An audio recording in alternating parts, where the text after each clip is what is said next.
were just here for the politics. Here we are. I'm one of the hosts, Ryan Jones, candidate for Ward 5 of Tarboro, North Carolina, and I got Councilman Ward 7 of Rocky Mount, J. Kelly Walker. J. Kelly, how you doing today? Hey, man, everything's good. I hope everything good with you. So, No doubt, no doubt. Yeah, no doubt. Big days for us. You have an event tonight. I have a forum tonight. So, talk about your race. How you feel about your race? I feel good. I've done the work, and I think the work speaks for itself. We've done some good things in Ward 7.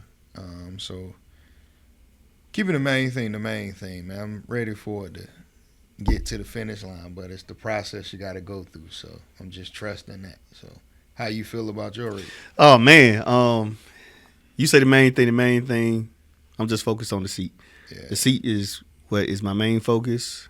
I know people say I'm facing Goliath. I'm facing some things. I just leave it at that. But at the same time, David beat Goliath. Anything is possible. So for me, it's an interesting race. A little different.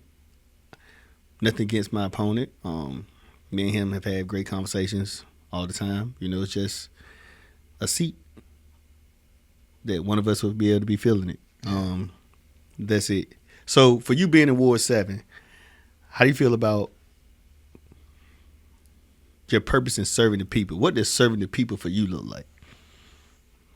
Trying to connect the dots.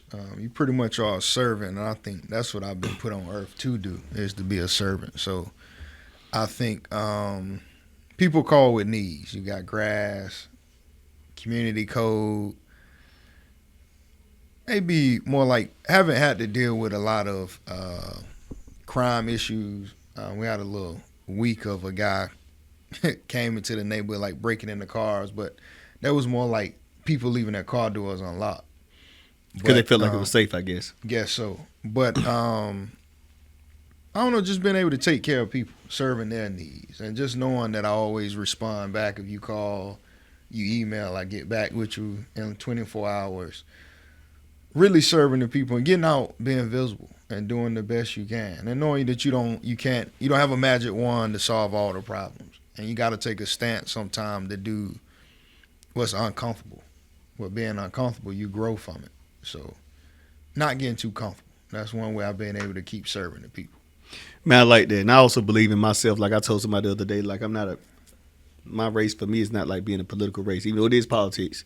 You know, sometimes you got to step into uncomfortable spaces. I never thought that I would actually be doing this at the very moment. And then I said to myself, I have to be able to have some type of change, some type of ability to help people on a different spectrum. And I know it could be an uncomfortable space. I'm prepared for whatever it comes with, because I know I serve a lot of people, not in the political space. But I think everything has politics in it.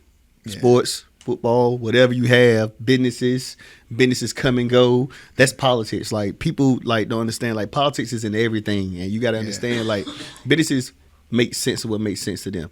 So politics plays a huge part in everyday lives, and when you're dealing with people's lives, you got to make sure that you're taking the best interest, and that's what the constituents of either one of our wards probably look at, is like, who is going to serve us better and make sure that we're in safe arms, safe hands.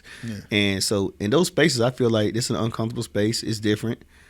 But I feel like sometimes you're just divinely called. You're divinely called for your purpose. And people don't know what your purpose is until you start sitting back, taking a step back, analyzing everything. And then you realize, like, this may be what it is. And this is what I may be needed for.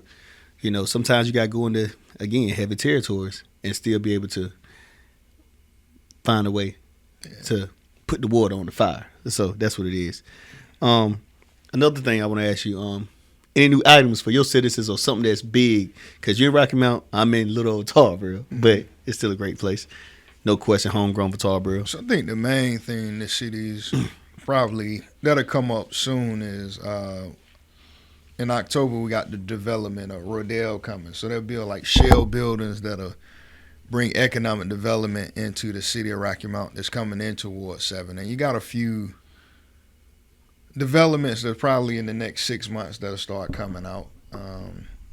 Just bringing jobs, economic development, that's going to address some blight areas. And I think main thing is, too, trying to bring in more housing markets for the city, and just turning Rocky Mount into a place where you can work, you can play, grow your kids here. So, and to see like the school systems here are starting to get good report cards back is always a plus, because everything is, you're in different arenas, but you're in the same arena. Like the county commissioner, school boards, the state reps, everybody. City councils, all of it separated, but all of the work kind of combines and go hand in hand. So that's always a plus to see the school system starting to thrive and get good report cards, because that's how you get economic development. That's how you get good doctors at the hospital. That's how you get great things. So that's pretty much some of the big things that is coming. I think Rodale right now, I think you got some housing developments that's coming up in the city that's good, that's needed. And I guess for workforce housing and mixed use projects are coming. So these things coming here. And it's just like, I think Rocky Mount, we keep working and grinding, we'll get us a big Grand Slam. So. Grand Slam. Yeah, it's a different world in Rocky Mount compared to Tarboro, which is, for me, I love Tarboro, where it's at and what I can do for Tarboro. The data center has something been very, very big for us, and I've been trying to do my research, being careful how I speak and how I talk about it, but I will say this, I feel like it's some type of compromise that can work some way, somehow fixing the amount of hiccups in it can probably be resolved, just depending on where you want it at, where it's at, because it sounds like to me the data center can take things to court and they still gonna get it done, and you may get the bare minimum. But I will say something that you said a few minutes ago about Rocky Mount, what I'm saying about Tarboro. When you got something about economic development and it's bringing more jobs, it's bringing more people to the community. Some people may like it, some people may not like it, but it's still huge, because when everybody's eating, everybody wins. Yeah. Even the bosses, the CEOs, more jobs, more money to their businesses, more opportunities and grants and whatever funding needs to be coming, because if you have opportunities for employment and for people to work, it allows you to do things. I'm always big on this. Like I tell people all the time, everybody don't want to be a millionaire. Everybody don't want to handle the money all the time. Everybody don't want to be in the finances. Some people just want to be in their space, have some work, go home and chill. Some might want the 9 to 5 and just be done with it. That's all. And I think a lot of people misconstrue the concept of everybody don't want to be the top dog. Yeah. People just want to have their own little space and live the way they want to live. Now, we'll talk about this real quick. Another company in Edgecombe County, which I think helps both Tarboro and Rocky Mount, decide to leave. Like, how do you feel about that? And I'm for me, I don't know as much, but I'm about to do more research on it. But I'm just seeing a few companies keep coming, staying for a little bit, and then it's kind of like basketball. When you lose and it's 5-on-5 pickup, you pick up your ball and go home. That's what these companies are doing. They're picking up the ball and going home. So wherever they're going. So how do you feel about that? And what's something that needs to be resolved? I think you gotta think. So that's where everything comes into play. You gotta look at your federal government, the state side of it. A lot of things come, and I think a lot of times it's tough to see an economic development leave. That's tough, because that means somebody has lost a job and somebody has to do something different. And I think some people are just comfortable. Like, you've been doing some 15, 20 years. That's tough to walk in and tell you, like, you got 30 days. So sometimes you got a week. That's very tough. But I think it's a part of it. That's part of it, what comes with it. So you try to do the things that you can do and get on the same page to try to see what kind of tax breaks you may be able to give, or what can you do to try to keep them here in your area, because it's economic development. I think when, like you said, wherever it's development at, if you're at work, you can't get in trouble. No doubt. So I think, that's something that I think is good. But the Neutron company not coming to Edgecombe County was a big blow, because it's something that Edgecombe County and Rocky Mount just benefited from. And it was paying, I think, maybe, $60,000 starting off. That's a lot of money. Imagine being 19, 20 years old. With $60,000 in your pocket. Graduating high school. That's some good money. And they had great benefits. And they had a lot. It was a company where you had room to grow, where you didn't have to work the line for 25 years and they may give you a look your 30th year. It was a place where you could really grow. So, and I think they had like a great tuition program where that could have helped Wesleyan University, National Edgecombe County, the community college system. So it was a win for the area. Right. So that was tough for them not to come, but I think that was a major development that the city, the counties had worked on to make happen. But they decided to do something else. So I know a lot of things, federal government funding, things like that is going on. When you're losing jobs, and like you said, some people at that job for 25 years, and they tell you got to go. Do you think this creates more entrepreneurs or trying to find business, or they just say, look, we're just going to try to figure out and go somewhere else? I think it's different pockets, because sometimes it can create entrepreneurs, and it can also create a survival. Yeah. So when you're in survival mode, anything goes. Anything goes. Oh, so boy. Work both sides, and some people will get other jobs, but it's somebody who's kind of don't really want to do nothing new. This is what you know. You know, your alarm clock's been set for this time to do this. You know, the weekend you off. You know, the days you work. You base appointments off of it. You do everything around this time, man. Right. So sometimes it can put you in real survival mode, and it can be scary. And it also has you like unbalanced, not grounded. Yeah. And that's tough, man. You don't ever want to see anybody go through that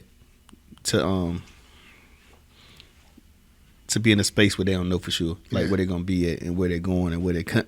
Mm-hmm. Like for me, I believe in business. I believe in small businesses. Like I feel like spending more money downtown in Tarboro, boosting businesses, boosting the economy. I would love to see the arts. We have a great thing with the Blunt Bridges House, where I would like to see the arts being used more and more. Although they're growing, so I'm not going to say they're not growing.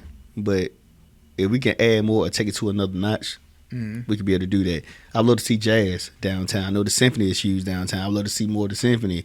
I'd love to see more programs used. I want to see how I can help businesses make more money. I'm even planning to, have monthly meetings with the business owners downtown, small business downtown, how we can find ways to put more businesses downtown, bringing back that energy they always tell me about in the early 90s, putting it down there, like making sure the business is working, like also finding the spots where certain businesses I want to look into to see how it would look to help them execute the places where they're not making money. Prime example, like Robinson Dupree is big on steel toes factories. They're going to make a lot of money regardless. But they have regular shoes in there. How are their sales looking in regular shoes? What they got Nikes or they got Sperry's, stuff like that. How do I help them make money in that realm as well? I'm just giving that example. Or the coffee shop. The printing company downtown, Films Printing Company. There's a few more businesses, Rex Jewelers, selling jewelry. What jewelry can sell. I'm not there to change their business. I'm not here to tell them what to do their own business. But I want to be an insight to see how I can help them make more money. And one thing about the economy and the economic, people are all about the economics and they want to see how it can help them make more money.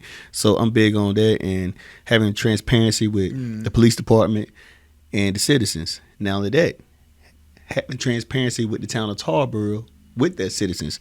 They had a situation a while back, they were talking about the ordinance of the yards and people parking in the yards, stuff like that. I feel like communication is extremely important in all phases. That's part one. And how do we make sure we execute a plan that works, not just say, like for me, I always hear this conversation, let's have a conversation. If a conversation doesn't add results, if it doesn't have an execution plan to it, then I don't know why we keep having the same conversation for the next 10 years. But that's it. Yeah.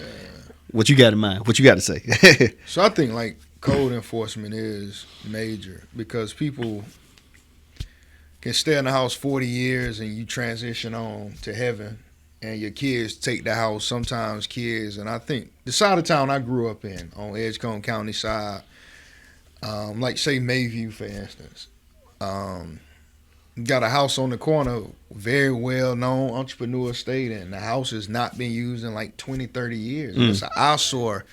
And it's kind of he took care of the house, but now the kids on it really went down. So that's more like a code enforcement thing. And I think try to get ahead of things before it goes down. So I think set the rules, set the boundaries, and keep them where they are, and keep the main thing, because rules have to be followed. So, and that's how you get a lot of blight. That's how you get certain things ran down. And I think, say before my grandma transitioned, it was she moved into a nice trailer. Oh, she was like, it's so nice out here, it's so peaceful out here. We've been trying to tell you to move out here for 30 years. It's different, but I think everybody deserves that, no matter what your economic status is. Everybody deserves nice things, and you should take care of it. So I think code enforcement is major. And like you said, too, just sometimes let people know the rules are the rules. Sometimes people gonna always try to break them, but also let them know these are the rules. You can't park across the yard. You can't take a abandoned car and leave on the street for 2 years with those flat tires. Like, you can't do that. So I think, yeah, I'm pretty big on code enforcement. No doubt. I done caught that already. Very big on it. All right, so now, so outside of your race and stuff, now I see something heavy. Y'all got to fill a seat this week. I ain't gonna lie. In Tarboro, Ward 1 is up. Mm-hmm. Ward 5 is up. Mm-hmm. Ward 7 is up. So it's 3 seats. But for you, y'all got a seat that is highly anticipated. Apparently, it's the golden seat. It's 7 people running for this board. So like Richard had that seat for a long time, Richard Joyner, and apparently nobody didn't try to run. I don't know if somebody did, maybe once or twice. I can't remember. But now you have 7 people from Richard Joyner maybe having one opponent to now you got 7 people running this race. Yeah. How did we get here? People look and say that's crazy, but I think it's a good thing because it shows you too that these people care. I'm thinking that if 7 people signed up, those 7 people are engaged in their community some way. Somebody's gave them advice that they think they would be great to be the next council person. So me looking ahead, I'm looking forward to working with whoever takes the seat. But I think it's not a bad thing that many people ran. I think it's kind of like shows you that they're willing to serve their city. And anytime people, because there's nobody forced to go down there and sign up to run. So I think sometimes, most of the time it's good because people are willing to serve. And you don't really get enough thank yous for stepping into a city council seat. It's not, and you say your world, if you like privacy, there's no more privacy in your world once you get in this spotlight. No doubt. It's, and your family don't have any more privacy. It's no more privacy for them. So everything is under the spotlight. So you got to be willing to give up all of that for this seat. But yeah, I don't think it's bad that 7's right now. I like it. I think it's kind of, and whoever come out on top. But I think it shows too just people willing to serve and dedicated to the city of Rocky Mount. I like it. I like the races that I'm seeing in my area as well. I'm excited to see how the races, the outcome is. I'm excited, but I guess now we could talk about you got an event coming up. Yeah. So what we normally do is we always would do a back to school drive since I've been on council. We do quarterly meetings, and kind of summertime is tough. People traveling, kids out of school. But any other time, I think we've averaged at least 50 to 60 people for a ward meeting. That's very good. And we've been very consistent with that day one that I stepped into office. So this year, Edgecombe County, Nash County went back to school 2 different times. So it was weird to do the back to school drive. While you're trying to do it for the Nash County kids, Edgecombe County schools kids are like, man, we got 3 weeks before we go to school. We still out enjoying playing the game. So we decided to come up with an end of the year summer cookout. Bring people together, fellowship together, have fun together, know who your neighbors are, and let them know that we all in this together. So we're doing the cookout, and we'll have hamburgers, hot dogs, and a few games for the kids. We'll have a DJ, so we'll hopefully dance together. Kind of just love on each other, and I think it's needed. So that's pretty much what I have going on. And I see you have a cookout going on the same day also. So yeah, so I'm having a cookout. Shout out to my main man Rodriguez. He's been supportive very well, and he decided to let me have a huge community cookout at his store. He's allowed anybody to come and go in there, eat. We're gonna have a DJ out there as well. Talk, people get to know me, get to ask me questions. You have the thing with me and the thing with you, I guess, like you already been in the seat, so they kind of know somewhat of you. For me, it's I really have to not give raw thoughts or prime. I got to give them who Ryan the candidate is, and I want people to know who I am as a candidate. And I feel like it's gonna be very cool and great. And I have a lot of people, anticipated crowd, to come out and show their genuine love for the event, and I think after the night and that community event will kind of give people a better understanding of being. Sometimes you can only explain yourself better than anybody else, and you'll get a chance to have the one-on-ones, have the personal conversations to be able to see what's what. I'm excited for it. I'm looking forward to what it's gonna bring. So what I'll say too, man, anybody coming into this political arena is, I already told you about the privacy piece. That's gone. But two, don't let anybody knock you off your pivot where you're not you. Always be you. And I think I've heard Kamala Harris said best, don't read the comments. Pray about it, move with your heart. And Grandma said that whenever you out, that the dog never barks at nothing that's not moving. So that's how you know you're doing what's right. The noise will be loud.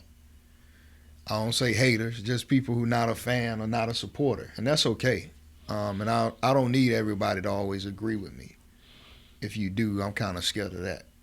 Let me know when I'm wrong, but I don't read the comments.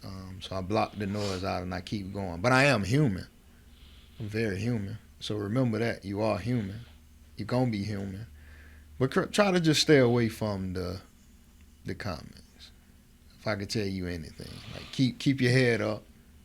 Don't let nobody change you. Always be who you are, and you'll be fine. You do fine. And the work will speak for itself. It will. The noise will get loud sometimes. You go home sometimes and you might want to put the pillow over your head, but you wake up and you be like, man, I'm up to do it again. So that's one thing I'll tell you, man. Always be true to who you are. And know that in this world, people change all the time on you. But have tough skin. You'll be all right. Smile through it all, man. They more mad that you're smiling instead of mad. That's it. So I don't never really respond. Like, in person may be different. Before I was on the internet, I'm not. I told you that before. I'm like the house. To the left is all the twos. To the front of my goals. To the right is everything I need to be successful. In the back is my parents and my family, people that really love me, pushing me. And yeah, you're going to have pivot moments. Address them, handle it, and keep going. And know that the sun does shine. And when the rain comes, just know that something's going to grow from it. So you'll be all right, man. Don't forget it, man. You'll do fine, man. Well, we're going to end the show there. I was going to throw another topic out there. Well, quick, not topic, but, see Rocky Mount's doing good. Tarboro's doing good in football. Yeah. Rocky Mount doing good. I don't know how you feel about Rocky Mount. You got northern folks talking a little junk here and there. So how you feel about Rocky Mount so far? I don't know if you've been to a game or not yet, but oh man, I'm glad you brought that up. So Rocky Mount football, we'll be back at the top. So, I think the closest game Tarboro will have all year, and we had it, and that happens. But I think the kids learned from that moment. And I think that moment changed Rocky Mount football to continue to don't run from success. Don't be scared of it. And I think that's the thing. Talking to the team a few weeks ago, I think I said that. Like, don't be scared of success. Don't be scared of the moment. And I think you put a post up about telling your son that when the moment come again, you'll be prepared for it. So that happened for a reason. And with Tarboro, I mean, they win a bunch of state championships. It happens. That's not a bad loss. But from now on, I think everybody else will feel the pain of that moment from Rocky Mount. So it's been like, I don't know. I'm just happy that Rocky Mount football is thriving how it's going to thrive. And we're going to have a Thanksgiving game this year, and I'm excited about it. I feel you. I think you will. I think Rocky Mount definitely will have that too. As in Tarboro. Tarboro got Southwest tomorrow night. It's a lot of junk talk already. It's a feisty rival. I'll be covering that tomorrow myself. Just telling you, man. Tarboro's been doing this for years. The system is there. It's just a system they've been playing up since they went to this 8 classifications. Yeah. So they've been playing everybody up 3A and 4A, whatever that classification is. People in 2A don't want to play them, but just truth be told, for me, I'm just be straightforward. It's me talking, not Tarboro, because the coaches are humble. Yeah. At 2A, I don't see nobody beating. I don't know, because teams in 2A don't even want to play them. Yeah. So I don't know who can really it's like with Tarboro, it's tough. And when I say this, because it ain't really, you're going to see the same thing on field. You're going to see the same system, same philosophy. And I know every coach in the world like, oh, this is easy to start. This is easy to start. Until you get on the field and have to run against. Because it's not that they're showing you so many different formations, different styles. It's just the same thing. Yeah. And discipline with it too, man. Discipline. If you watch Tarboro play, it's the discipline. And you got to always respect the discipline. So that teach you something. Like I always say, sports are a direct correlation of life. How disciplined they are, and they stick to the script. They're not going to change the game plan because you know the game plan. Right. But we're going to execute the plan. Right. That's what we decided to do. So it take me back when Rocky Mount won the state championship and Lyles was hands-on, and how South Point was stopping the run, but how Rocky Mount went to playbook B and put that thing in the air, and South Point couldn't really answer. And it was just like, it was just beautiful to watch. Yeah. I think it's the kids now are very energized, and they give me a lot of that 2015 state championship energy vibe. It's just different when you got two different teams, but I think the hearts and minds are kind of the same, and that's keeping the main thing the main thing. So that's always good. So, well, that's our episode here for politics. You got anything else you want to say before we get off? That's it, man. Just tell everybody for the week, man, be great. No doubt.